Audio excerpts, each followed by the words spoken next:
Welcome back to the Weeb Lounge, and if you're into monster girls, including centaurs, harpies, spiders, yeah, some of you like those spiders.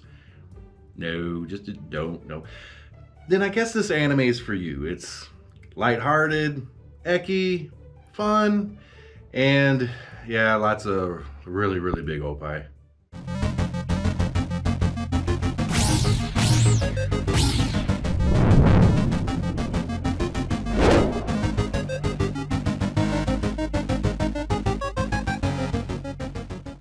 Now, to anyone who has seen this series, or even just the first episode, maybe even just a commercial, you're going to think Daily Lives with Monster Girls, not Monster Girl Doctor.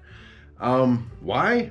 Yeah, it's pretty much the same premise, and I haven't researched into it, but I have a feeling it might even be the same guy that did the other series, because they're just so incredibly similar, just a different setting and different main character. Speaking of main characters, you got Dr. Glenn.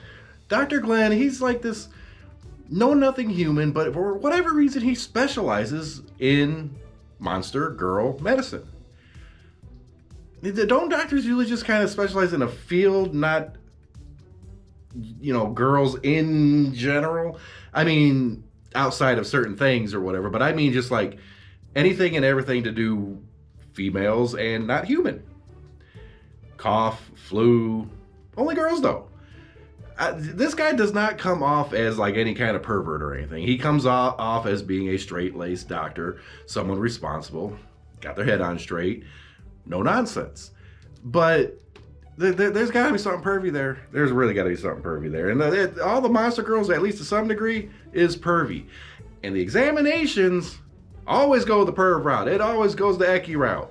Every single time. It could just be checking your temperature. There's going to be tongues and twitching and involved. Yeah, probably shouldn't record that. Let's get to some of the monster girls. Okay, first up, you got Serpente, or Serpente, or Serpente. It's weird how they spell it. It's a Lamia, okay? Half human, half snake, like Mia from that other series. And she, of course, is madly in love with Dr. Glenn. I mean, she doesn't even hide this, but she's also his assistant. And a very strong, powerful assistant she be, with big opie and the snake tongue thing. And yeah, it's going there. It's going that route. There's no around it. Oh, Serpente, she's, kind of very much the jealous type, okay? Anytime any of these other monster girls get a little close, she kind of flips her shit and really, wants to push them off to the side. But she becomes friends with most of them, and regardless, and it's a thing. Dr. Glenn is, I don't want to say he's your typical clueless guy, because I get the sense that he knows what the girls want, but he's trying to avoid the situation for the right time, if that's appropriate. I don't get the sense that he's the clueless guy. He knows. He absolutely knows what's going on, but I guess maybe because he's a doctor, maybe he has to show a certain level of professionalism. He tries to bury the ecky parts, even though he causes the ecky parts. This ain't a terribly intelligent anime. It's about boobs with monsters and wings and some claws and ogres and cyclops. Yeah, I'm getting there. Cecilia, the next character, that is our centaur character. I do not get what people like about the centaurs, because guys, listen up. Guys, if you like these centaur women, do you know where you have to put it? Think about this for a moment. Especially if she decides to kick. Think about okay, I'm leaving that to your imagination. Cecilia is like the head of this big conglomerate delivery company and all this other stuff, and kind of like a taxi service part of that too, where the centaurs act as horses hauling stuff around. And she runs this whole company. She does it once in a while too, and of course she, and I shouldn't even have to mention it, pretty much all these girls fall for Glenn to some degree. She really falls for him, and yeah, that's she keeps saying she's engaged to him. And Glenn, of course, never agreed to this. So there's that. Lulu, a mermaid. This is actually kind of a cute character or whatever. Likes to sing and was out of the water for so long, her like gills dried out, and that was the problem. And Glenn's up there in the gills. You picture it, your hand in gills, and just you know where it went. With Cecilia, it was she needed to be shooed.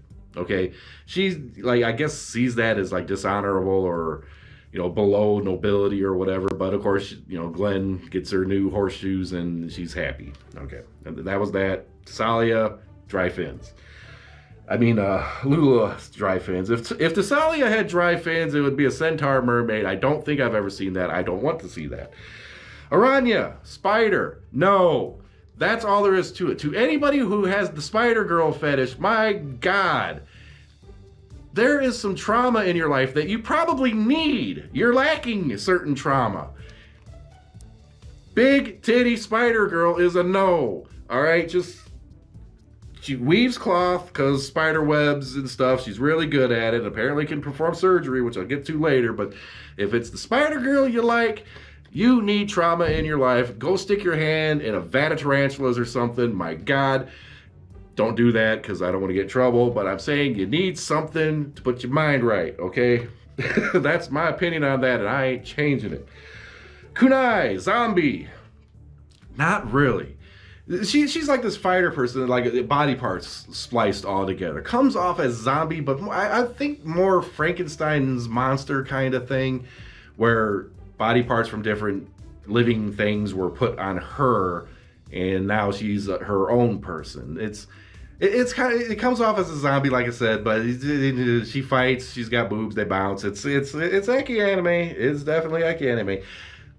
I am kind of thankful they don't go overboard on the eki or whatever. It's because when you go overboard on eki, you start losing substance and story. And I've watched so much damn anime. I need some damn story. I've seen more anime titties than probably anyone on the damn planet. So I need the extra over here. I need the substance, not substance. That substance is okay too, but substance to go with the substance. Fuck. Anyways, Kudai is a protector for Scotty, which is a dragon. I'll get to her in just a moment. Illy, a harpy. I kind of sort of like this character. Basically, Illy was like losing her feathers. They're trying to figure out why, and it turns out she's like molting. She has a conniption fit about this. I'm not molting. I'm not growing up to be a fine lady or nothing. Well, she was, and she turned into like a half phoenix feathery rainbow thing, and now she's all happy and joyful. Doctor didn't really do anything other than like try to get in her head and be like, hey, this is normal. No, it's not. Yes, it is. You're growing. It's like a puberty thing with harpies. No, it's not. Yes, it is. No, it's not. I got new feathers. I'm happy now. Thanks, Doc. I didn't do nothing. Thanks anyways. I love you. Whatever. That one got annoying. Maymay. Maymay is the most annoying character of the whole damn series. Really, really busty Cyclops. Okay? Female, girl, Cyclops, big boobs and an eye that dries out, and apparently they suffer vertigo easily if they stare at something that's like moving in a repetitive motion I kind of like they threw that in there. That's a little nuance that kind of fits. She doesn't necessarily have a problem. I mean, she has vertigo, passes out, they have to take care of her. It's a part of the story where she's making these needle things for an operation for the dragon, which I'm getting to. But of the bunch, Spider-Girl and her probably have biggest boobies. This character would actually be really, really cute if it wasn't for her personality being absolute shite. This character has zero confidence in herself. She's really skilled at what she's doing. She's like a blacksmith, basically. And she can make these little tiny needles that needed and all this other stuff. But she keeps talking herself down like she's a piece of shit. And it's to such an extreme degree, it is annoying as hell. So, in terms of being cute, that's a plus. In terms of personality, forget it. Otherwise, everything is going to be her fault. Everything's negative. She does nothing. It's one of those things. You can't stand to be around people like that. I can't stand to be around people like that. It has a little bit of self-confidence. You did good, do a good job, take credit. I don't know anybody like that, and there's a reason why. Okay, Scotty. This is my absolute favorite character. Scotty is the person who founded the city that they're all living in. She basically created a city after like hundreds of years or thousands of years of war, and it was meant to be a city where it's all monsters and human living harmoniously, and she was very successful in this. And she is very highly regarded as their leader, the founder of the city. Now, Kudai is actually kind of her guardian, right? And actually speaks for her. Scotty can't talk. She just can't talk, or she talks very, very softly. And she's actually, she's a dragon. Scotty's a dragon. She's actually really powerful, and she was a full-on dragon, not the humanoid one you see. But the more time she spent on Earth around humans, her body morphs. I guess dragons do that. And over hundreds of years, she changed into her current form.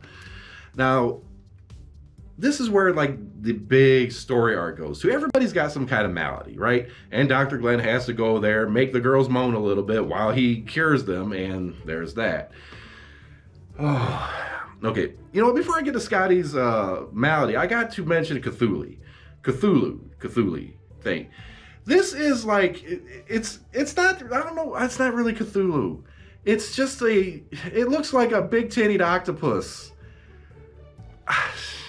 Unless there's got to be a screenshot up here.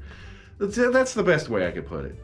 She is a well-renowned doctor, trained Glenn and Sofente, and they regard her as being the best doctor in the world. She regards them as playthings. Okay, I'm just going to leave it at that. Okay, back to Scotty.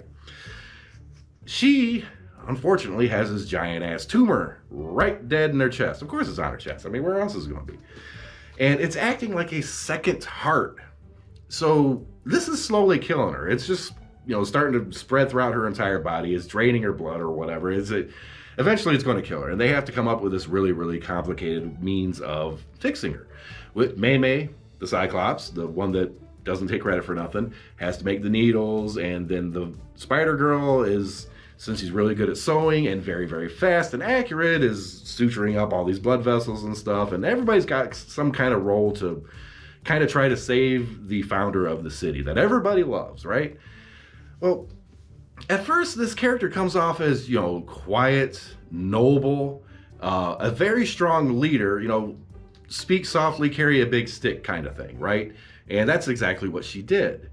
Well, after the operation, and it took a long time to convince her to have the operation, she was willing to accept her death, basically. And when she was finally convinced to have it, eventually they save her. I'm not really ruining anything in the anime because that's how it's got to be, right? That's the route that it takes. But the thing is, her personality shifts right after that. Okay, she becomes far more energetic. She can speak for herself. She is still commanding, but when she's around Glenn, she, of course, now falls in love with Dr. Glenn and actually starts referring to him as Oni-chan. And she goes from being the head of the city, the commander, the all-powerful dragon, to acting like a little sister who's just enthralled by Big Brother. It's great, actually. I kind of like that. That's why Scotty's my favorite character. I like Scotty. She's great. Blue dragon and everything. Well, okay. If you want big monster opie, if you want the titties, it's got some substance in it to make it actually worth watching. It's like Daily Life with Monster Girls was a really good comedy with a lot of ecchi in it, some really strong ecchi in it. This one, the ecchi I wouldn't say is as strong as the other show, but it's certainly present. It's certainly in your face. And with Dr. Glenn doing doctor stuff, then the doctor sees the stuff.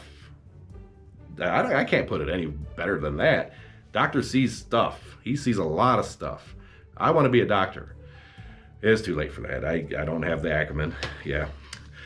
Anyways, is this anime worth watching? Yeah, I'd say it is. It's got a good comedic tone to it. The characters are fairly developed in more than one way.